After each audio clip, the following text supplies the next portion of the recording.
You are now unmuted. Bueno, muy buenas tardes para todos.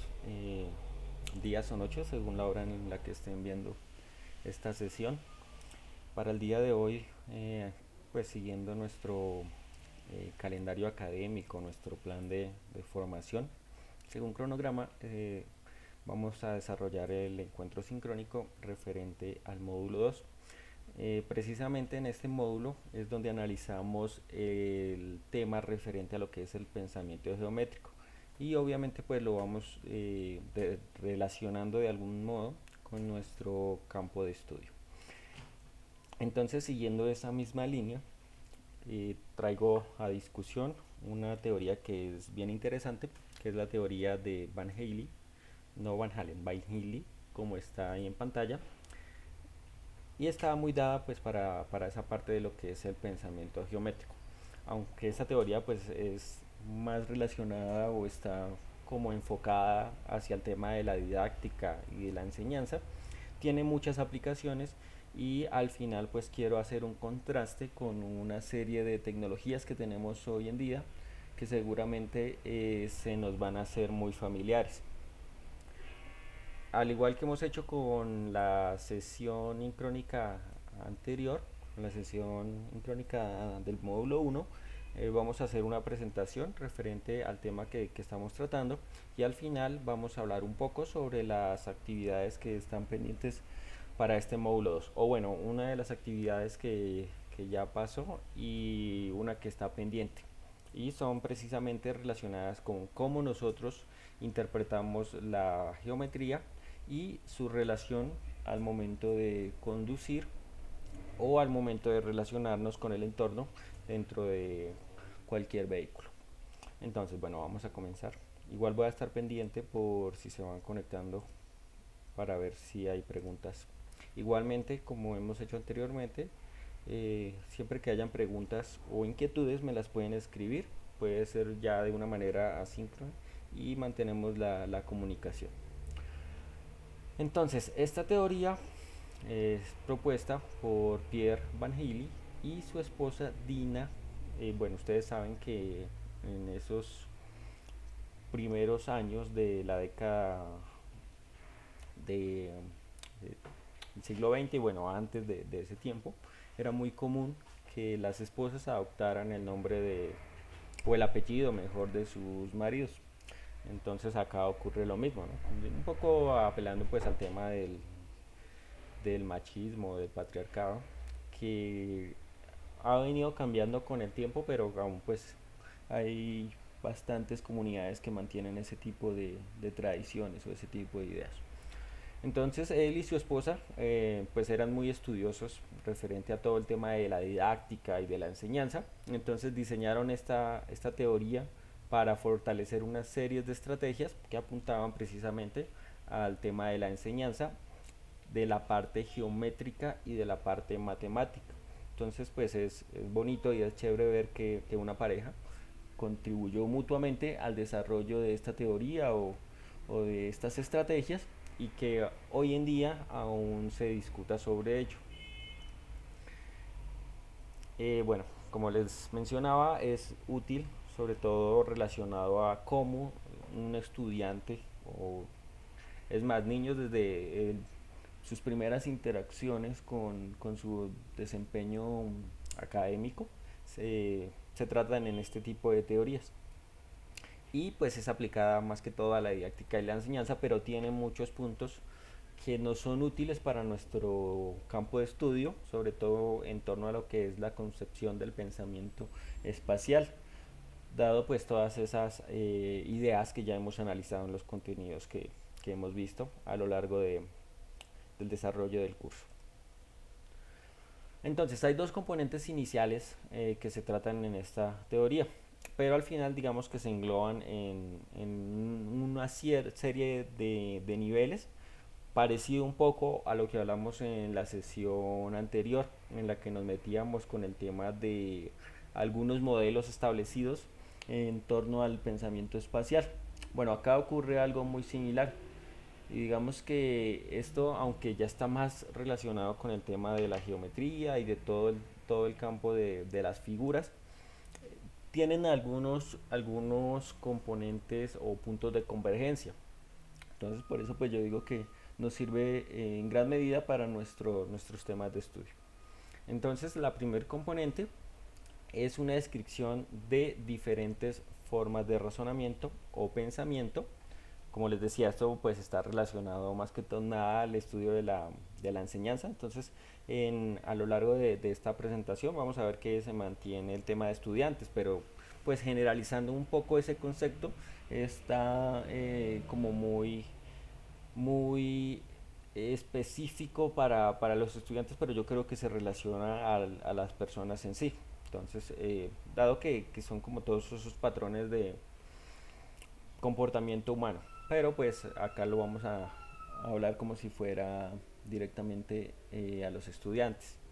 Entonces, que van desde el pensamiento intuitivo hasta el razonamiento formal y abstracto. Entonces, cuando hablamos de ese razonamiento intuitivo, es lo que de algún modo nosotros hacemos por inercia, ¿cierto?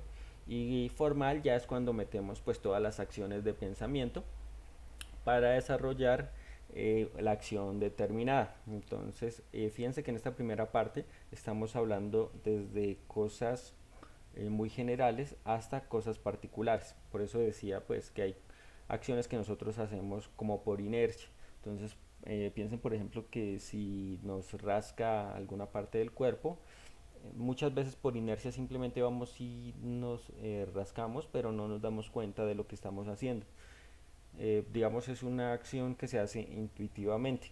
Mientras que si estamos tratando de desarrollar algún problema matemático, ya necesitamos conocimiento y en base a ese conocimiento hacemos ciertas acciones, pues todas esas operaciones en la cual involucramos un pensamiento más formal para poder desarrollar ese ejercicio. Entonces en la segunda componente pues ya nos dice que es una descripción de las características y acá nos metemos en describir las características de cada fase o cada etapa del proceso de instrucción. Entonces pues ya es un poco más relacionado con el tema de especificar esas fases para empezar a obtener práctica, más que nada es eso, práctica, y a medida de que se obtienen este tipo de habilidades vamos a tener un nivel superior de razonamiento que se puede reflejar en, bueno, esto es como muy general, ¿no? Se puede reflejar en el modo en que nos comportamos, en el modo en cómo actuamos, cómo nos relacionamos con los demás, o esas habilidades que adquirimos a lo largo de nuestra formación, que al final nos llevan a desarrollar cosas como con mayor facilidad. Entonces, si nosotros nos volvemos especialistas, volviendo al ejemplo anterior, en desarrollar problemas matemáticos, no sé, de cálculo diferencial, entonces nos volvemos expertos en derivadas. Fíjense que si nos presentan cualquier tipo de ejercicio de una manera más fácil, nosotros lo vamos a poder desarrollar. Entonces, como todas esas características son las que están inmersas en esta fase. Igual los invito a que si esto les es de interés, lo investiguen más porque hay mucha teoría al respecto que se puede conseguir pues en internet o en revistas, en libros, en muchos tipos de información. Siguiendo con el tema de Van Healy, estos son los cinco niveles que nos presenta Van Healy.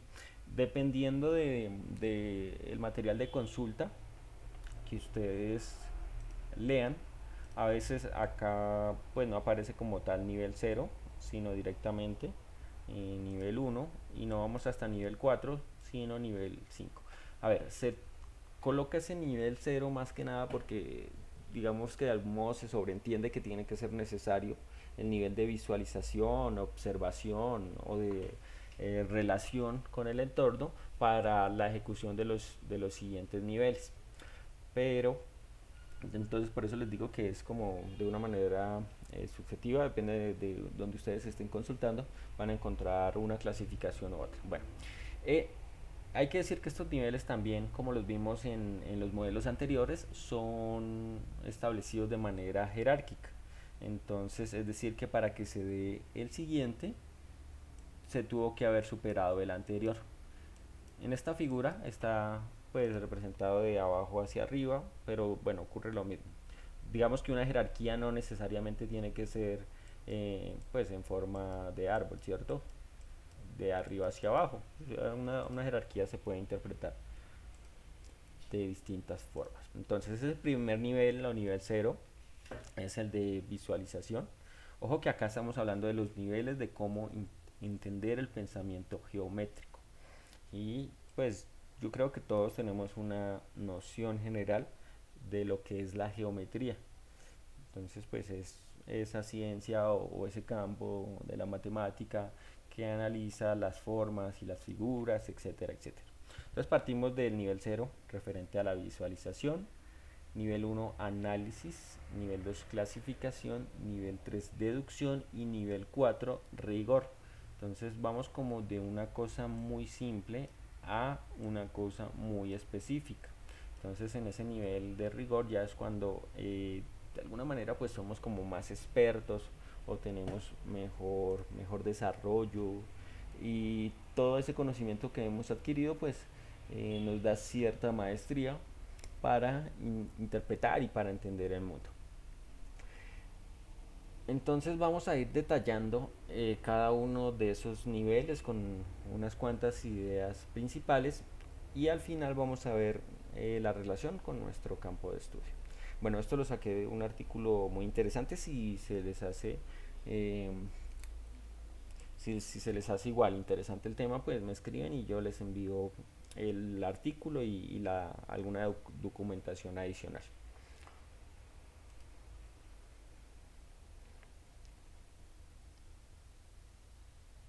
Bueno, entonces acá vemos algunas ideas que ya les estuve comentando. Entonces la primera nos dice que esos niveles son jerárquicos, entonces que no se puede pasar al siguiente nivel sin tener dominio del anterior.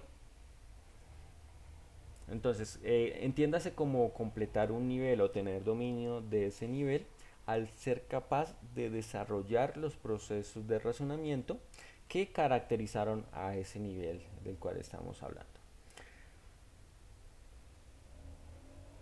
Bueno, la última idea que ustedes ven ahí nos dice que cuando hay diferencias en alguno de esos niveles, eh, esto es directamente relacionado con el observador. ¿Por qué? Porque el observador o la persona en cuestión tiene unas características particulares que lo hacen diferente de otra persona. Entonces, recuerden esas figuras que analizamos en el módulo anterior, en el cual una persona ve una figura y otra persona ve otra figura, siendo que es la misma imagen.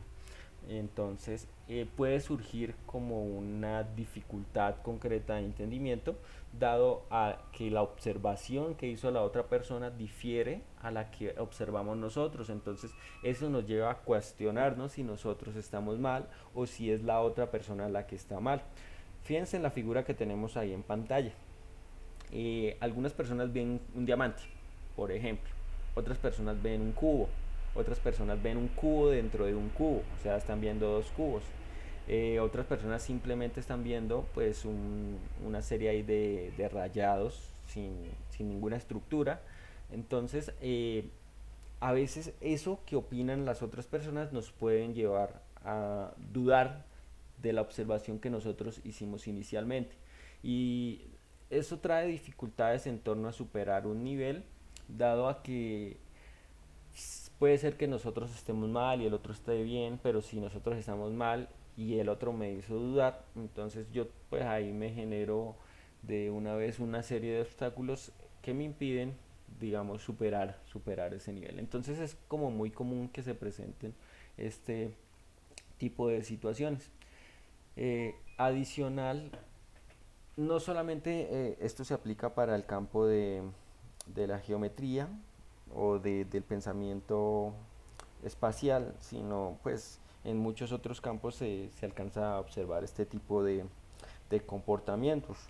Fíjense que si ustedes están muy seguros de su proyecto o de alguna situación en concreto y cuando van a exponer, por ponerlo en un contexto pues como académico o empresarial, Una persona nos hace una observación, entonces empezamos a dudar. Sí, estábamos muy seguros, pero con esa primera observación que nos hizo una persona empezamos a dudar y puede ser que a fin de cuentas hasta se cambie todo lo que se estableció inicialmente. Entonces ahora sí vamos a mirar los distintos niveles. Entonces, bueno, esto era lo que les decía. Acá en la imagen que vimos, esto era el nivel cero, acá ahora va a ser el nivel uno. Bueno, digamos que simple notación, pero la idea es la misma. Entonces, ese primer nivel o nivel cero, visualización o reconocimiento. Acá simplemente es como una primera abstracción que se hace del entorno, por eso decimos ahí que las personas reconocen las figuras por su apariencia sin tener en cuenta las propiedades que indican esas figuras. Entonces, digamos, si nosotros tenemos ya un conocimiento anterior y ese conocimiento anterior nos permite reconocer de una manera eh, o cómo interpretamos esa figura que se nos está mostrando. Entonces, fíjense en el ejemplo que tenemos en pantalla. Puede ser que nosotros ahí veamos un perro, ¿cierto? Un perrito, ahí pues como muy bien definido, ¿cierto? Tiene su hocico, sus orejas, sus patas y bueno, la estructura del cuerpo del perro. Pero si nosotros jamás en la vida hemos visto un perro, no tenemos ni idea cómo es un perro, ¿qué es lo primero que vamos a ver? Entonces, ¿qué vamos a ver? Vamos a ver cuadros, triángulos, rectángulos, puntos, dado que es una primera interacción que ya se hace más general. ¿Por qué? Porque las figuras geométricas son de más fácil reconocimiento, dado que son como esas primeras formas que nosotros alcanzamos a interpretar. Y eso, digamos que en este nivel de visualización es lo primero que alcanzamos a observar y son esas figuras geométricas. ¿Qué ocurre? Que dado pues esa experiencia que nosotros tenemos, podemos establecer que esas figuras geométricas están formando un perro.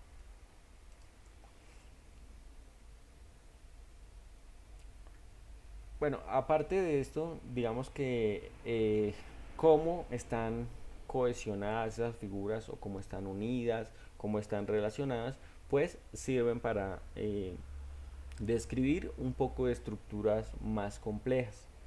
Pero igual eso se adquiere es mediante la observación, mediante el análisis, mediante la experiencia.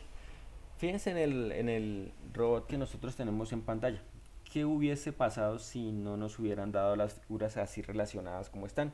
Es decir, que por ejemplo este cuadrito estuviera por acá, la cara se descompusiera igual en distintas figuras y se regara una es decir, nos presentaran todas las figuras sin estar unidas. Nosotros seríamos capaces de ver esas figuras que estaban en pantalla, seríamos capaces de armar el robot así como se presenta en esta imagen. Seguramente sería muy complejo, ¿cierto? Ahora, si yo les muestro esta imagen, después les muestro las figuras desglosadas así tal cual con el color y forma que tienen, seguramente ya seríamos más capaces de tener una idea más completa de que esas figuras me sirven para armar el robot que está en pantalla. Entonces por eso es muy importante o esencial ese punto de partida referente a la visualización o al reconocimiento. Ahora, fijémonos en las figuras que tenemos ahí en pantalla. Entonces miremos primero la que está acá a la derecha. No, si no estoy mal, esta es de la película del libro de la selva, entonces es el oso parlanchín.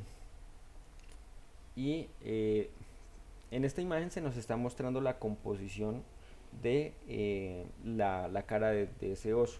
Y fíjense que es con figuras geométricas. Entonces tenemos acá un par de elipses para formar las orejas, tenemos un círculo completo para el cráneo, por decirlo de alguna manera, otro círculo que componen el hocico y la nariz. Pero seguramente cuando nos presentan esa imagen sin esa composición ahí como está con los círculos, con los circulitos, no seríamos capaces de ver tan fácil esos círculos que están ahí, dado que mediante esa composición se logró hacer algo más complejo como es el oso. Pero ¿qué ocurre? Pues obviamente esto tiene un nivel mayor de complejidad porque ya se le están dando muchos otros atributos, ¿cierto? Entonces se utilizan texturas, se utilizan otras formas. Acá pues el tema del cabello, de pues las especificaciones de las orejas, el tema del hocico, fíjense que todas esas figuras que se hacen alrededor pues le dan un mayor de complejidad que nos hace a nosotros como espectadores eh, la posibilidad de ver más difícil que mediante son como 5 círculos, bueno, más con los ojos, son como 8 círculos en total, se logra llegar a la figura del oso. Ahora fijémonos en la figura de la izquierda. ¿Qué vemos? Es una tortuga, ¿cierto? O tiene la forma de una tortuga. Pero si nosotros la miramos más de cerca, podemos empezar a discriminar también distintas figuras que componen esa tortuga. Entonces, digamos que el caparazón puede estar formado por un rectángulo inicial y a partir de ese rectángulo, pues hay otros que le van dando forma a las extremidades de esa tortuguita. Entonces, ocurre exactamente lo mismo. Mediante la interacción de distintas figuras, se componen unas más complejas. Pero a un nivel inicial nosotros solo veríamos círculos, solo veríamos cuadrados y serían las primeras figuras en reconocer. Dado la experiencia que tenemos, el conocimiento que tenemos, pues podemos establecer que acá hay una tortuga, que acá hay un oso y como vimos en la imagen anterior, que había un perro.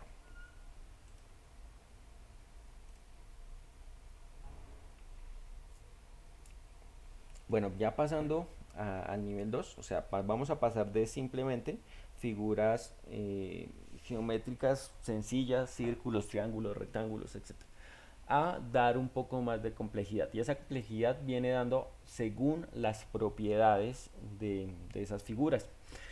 No voy a especificar como tal propiedades en torno al sector matemático, sino esas propiedades que se pueden identificar a simple vista. Entonces, cuando especificamos esas propiedades en un entorno donde hay varias figuras, podemos ver que hay propiedades particulares para cada una de esas figuras o propiedades que solo son posibles a esa figura en concreto. ¿Qué quiero decir con esto? Entonces, por ejemplo, si yo tengo acá un cuadro, como este que estoy haciendo, y tengo un círculo,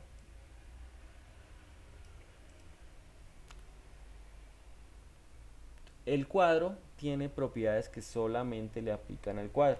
¿Cuáles pueden ser? Entonces, por ejemplo, que sus lados son totalmente rectos. Por ejemplo, esa es una. Otra propiedad del cuadro puede ser que pueda darse de que tienen lados iguales, es decir, que este lado es igual a este lado.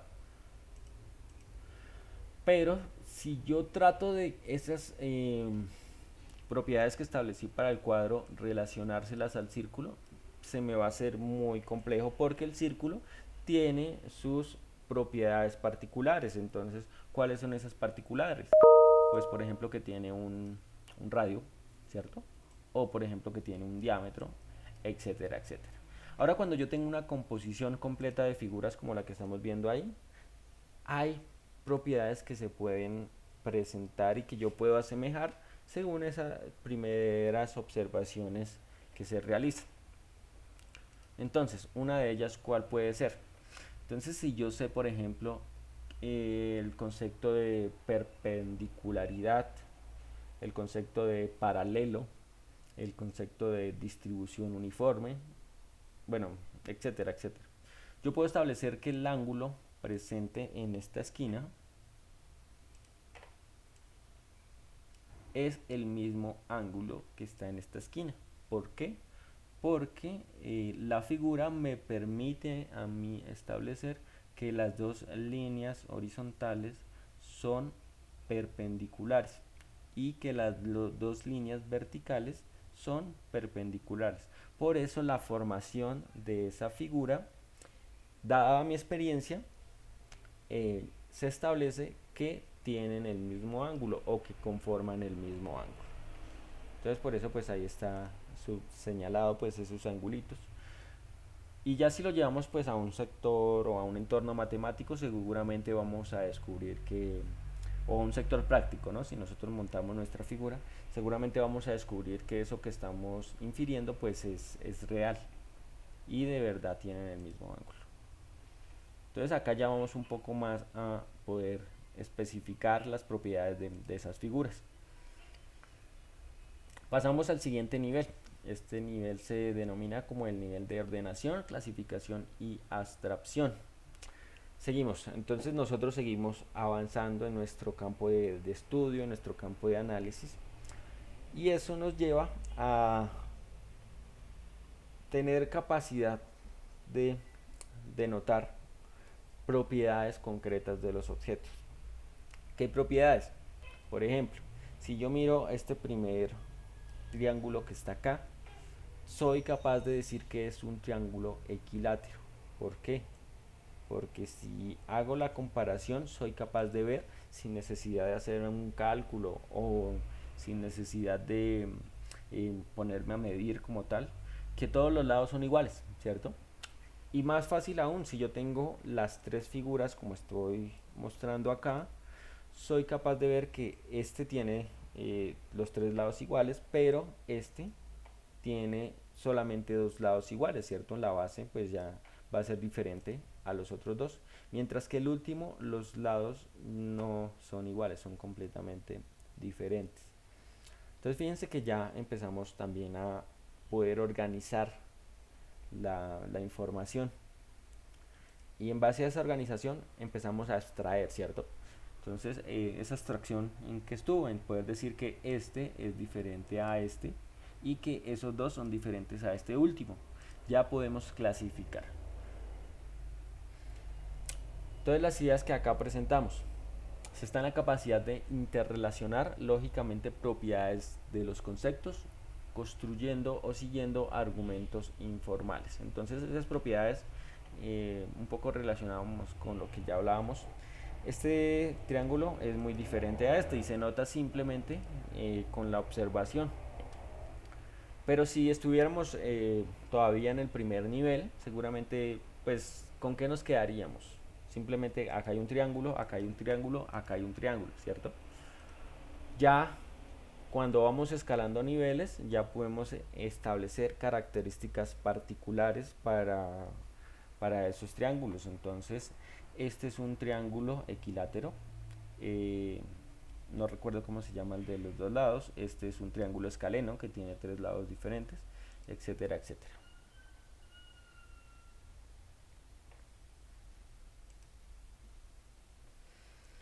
El nivel 4 se denomina como nivel de deducción formal. Entonces acá sí ya nos metemos con una serie de conceptos, una serie de teorías que ya van más dadas a formalizar esas eh, ideas abstractas que nosotros teníamos. Acá sí ya vamos más de la mano con conceptos teóricos, es decir, ya con matemática formal o con descripciones formales. Entonces nosotros podemos elaborar un contexto, perdón, un texto en el cual diga las características del primer triángulo son estas y estas y estas y yo llegué a esa conclusión por esto y esto y esto. Entonces ya estoy formalizando un poco esa observación que hice en los niveles anteriores, ¿cierto? Y para poder probar que en realidad eso es un triángulo equilátero, entonces yo por ejemplo puedo plantear el tema de encontrar los ángulos o puedo plantear el tema de medir los lados y establecer que todos los lados tenían eh, la misma dimensión.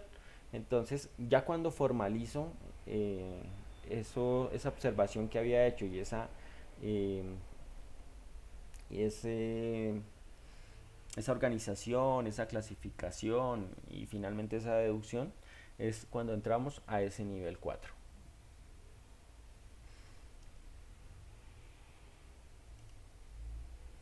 Y el nivel 5 ya, como lo dije en algún momento, se le conoce como el nivel de rigor. Entonces ya cuando nos volvemos expertos en la materia que estamos estudiando, cuando nos volvemos expertos en poder reconocer una determinada figura.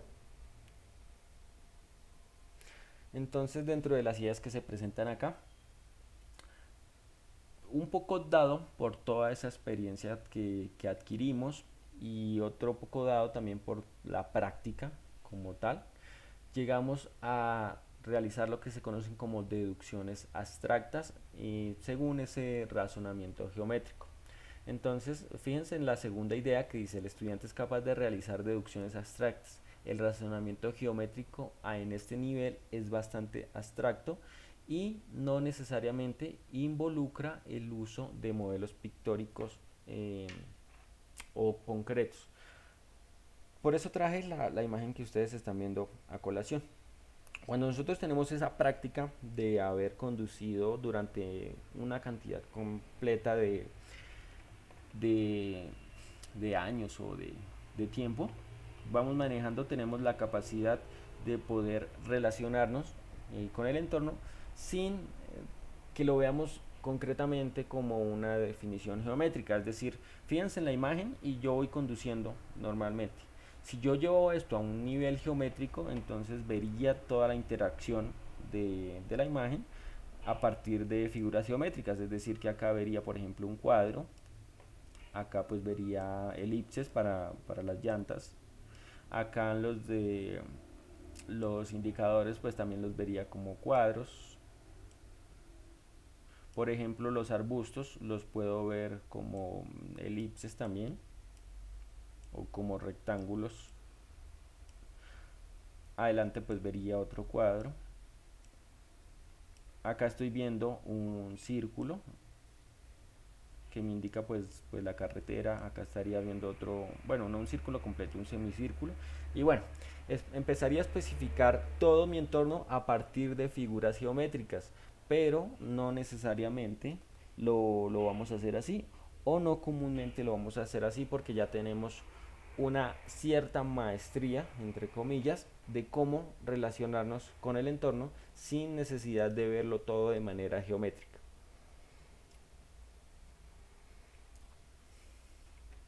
Pero bueno, esto es como muy abstracto, ¿no? Dado que como esta teoría está más dada al tema de la didáctica y de la educación, esto también se refiere mucho a relacionar pues la parte del desarrollo matemático o del análisis que presentan los axiomas y los modelos.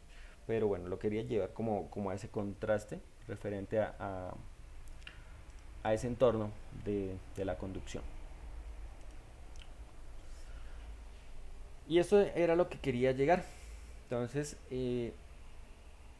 actualmente el desarrollo de la tecnología ha permitido explorar un campo grandísimo en torno a cómo entender el mundo y a base de ese entendimiento poder hacer cosas tan, yo lo veo así como tan grandes, tan magníficas, de, por ejemplo, un vehículo autónomo, un vehículo que se conduzca solo y bueno, todo el tema de la teoría de pronto que ustedes han visto de inteligencia artificial, el tema del machine learning, del procesamiento de imágenes. Y bueno, todo ese campo es muy útil para esos procesos de entendimiento. Entonces fíjense en la imagen que estamos viendo en la pantalla. Esto es para un vehículo autónomo. Entonces, ustedes saben que el vehículo pues tiene su sensórica, tiene sus cámaras. Mediante procesamiento de imágenes, él es capaz de identificar que acá tiene un vehículo, inclusive es capaz de clasificar qué tipo de vehículo tiene, bueno, qué tipo de vehículo es ese que estoy señalando, cuál es la marca, si alcanza a observar la placa, entonces saca el número de placa, inclusive puede ver el historial de la placa, conectándose a internet, etcétera. Igualmente es capaz, acá por ejemplo el que estoy señalando, el que está a la derecha, parece un vehículo de alta gama, ¿cierto? Eh, a pesar de que la cámara en este caso está solamente mirando digamos que una porción del vehículo. Esa inteligencia artificial de los vehículos autónomos es capaz también de establecer qué tipo de vehículo es, qué tipo de características tiene. No le ve la placa, entonces no va a poder hacer el análisis con respecto al que tiene enfrente, pero sí alcanza a denotar modelo, marca, características, etcétera, etcétera. Y eso no solamente con el tema de los vehículos. Por ejemplo, acá arriba hay un semáforo. Gracias a ese procesamiento de señal, cuando esté en rojo él va a ser capaz de detenerse, cuando esté en verde va a ser capaz de seguir andando, puede identificar que acá van pasando personas. Entonces fíjense esa identificación que hace. Él sabe que acá adelante hay un vehículo, por eso está de color verde, mientras que acá está una persona y por eso está en color rojo. Bueno, esto ya digamos que es llevándolo a otro nivel.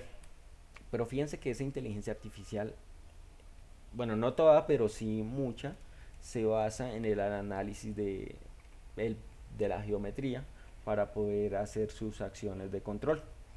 ¿A qué voy con esto? Recordemos nuestra teoría y miramos cómo se parece a esos algoritmos de inteligencia artificial que se aplican.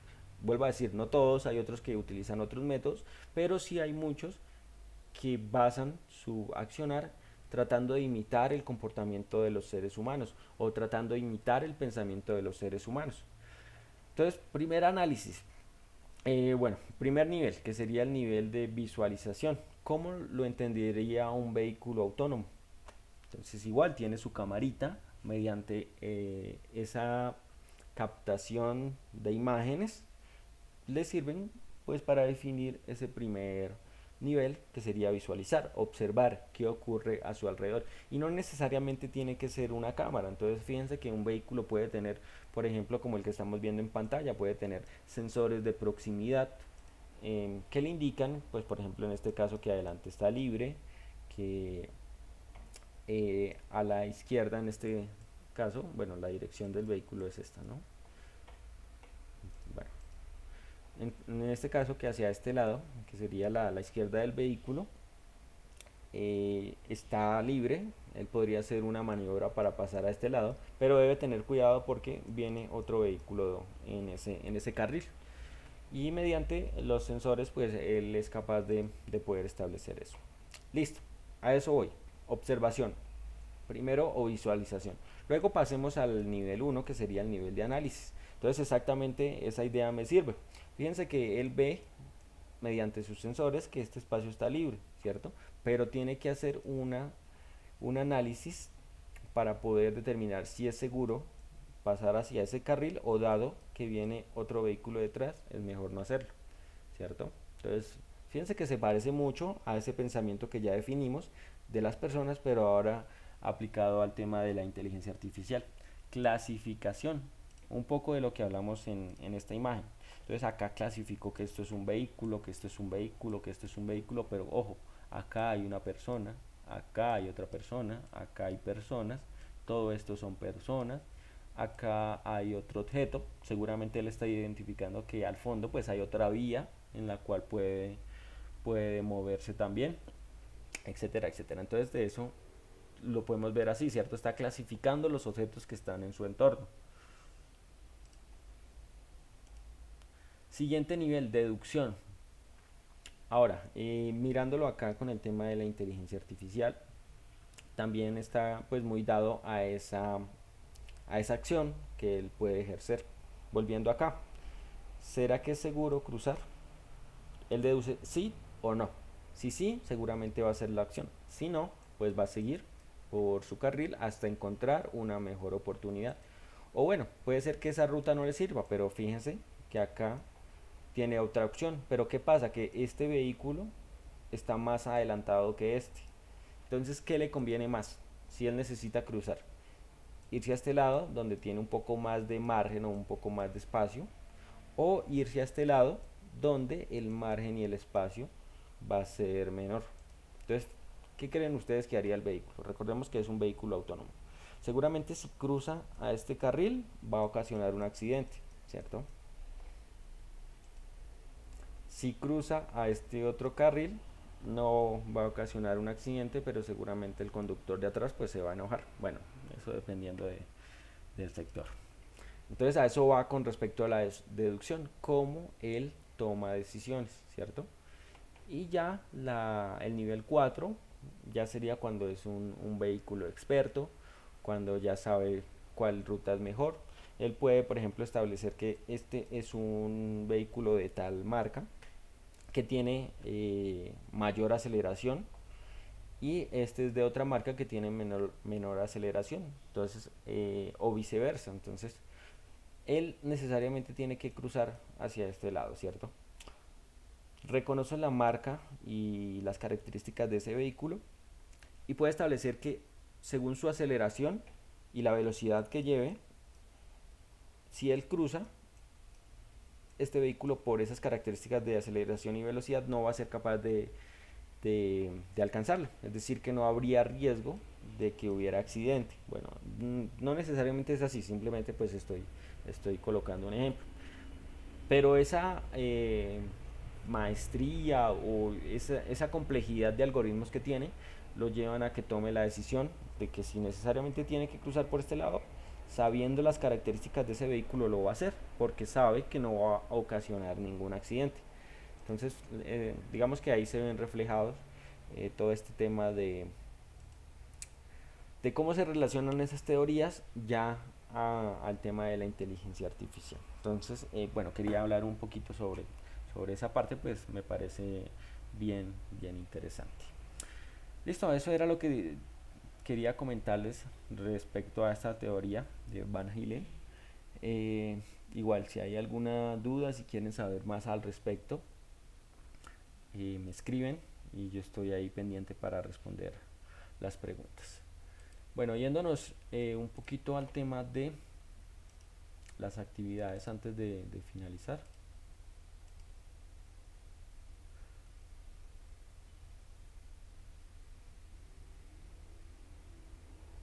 Listo, ojo con una actividad que ya está, bueno, no es la anterior.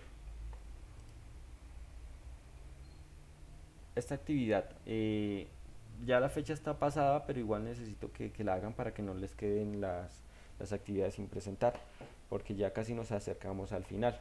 Simplemente es participar en el foro. Acá simplemente buscar, consultar sobre el pensamiento geométrico y cómo se aplica la conducción. Entonces, buscar información referente a eso, un poco como lo hice yo con el tema de esa teoría, y hacer una participación, simplemente es eso. Entonces ahí pues, ahí está pues el paso a paso. Y bueno, lo que les digo, por favor no dejen pasar esas actividades. Y la siguiente, que es la que está activa en este momento, es bien interesante. Entonces, se nos presenta una situación. Entonces vamos a verla. Fíjense la carretera, cómo está distribuida. Entonces, bastante complejo, ¿no? Y más que todo complejo para los vehículos de carga pesada. Entonces, pues ellos se tienen que detener para que pasen los otros vehículos, o los otros vehículos se tienen que detener para que pasen los de carga pesada. ¿Y cómo el vehículo va a poder tomar o no la curva? ¿De qué manera? Bueno, en este caso no hay problema, esperó a que pasara el coche pequeño y avanzó y pudo sortear la curva sin ninguna dificultad. Pero ahora vamos a ver el siguiente caso.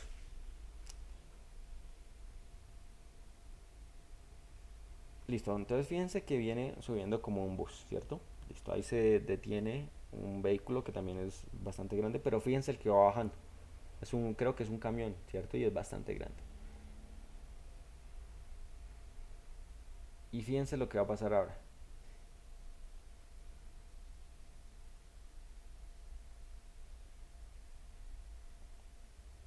Se detienen los dos vehículos pensando qué van a hacer, cuál pasa primero.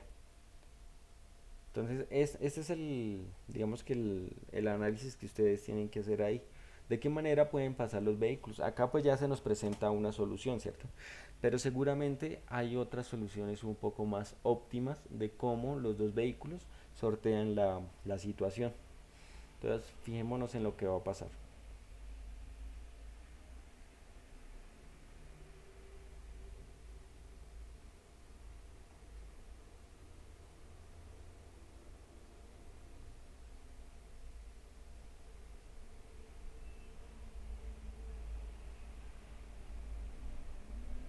El bus tomó la decisión de él pasar primero, pero ¿qué tuvo que hacer el camión? Retroceder, retroceder. Pero fíjense lo angosto que es esa carretera. Parece mucho las carreteras de acá en Colombia, no sé concretamente si sí es acá o no.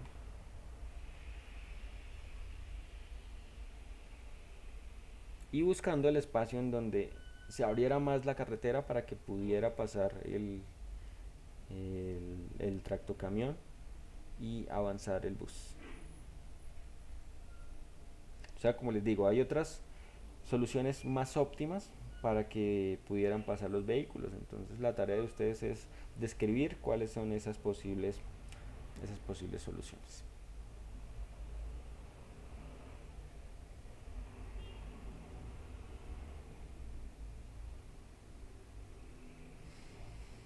Y bueno, eso es lo que ustedes tienen que hacer. Ya pues son las actividades de finalización. Bueno, estudiosos, eso sería todo por ahora. Muchas gracias por la atención. Cualquier duda, cualquier comentario que tengan, estoy ahí pendiente para responder. Y bueno, no olviden por favor el tema de las actividades, dado que ya se nos va a acabar el curso. Entonces, muchas gracias nuevamente y que tengan un buen resto de día. Hasta luego. You are now muted.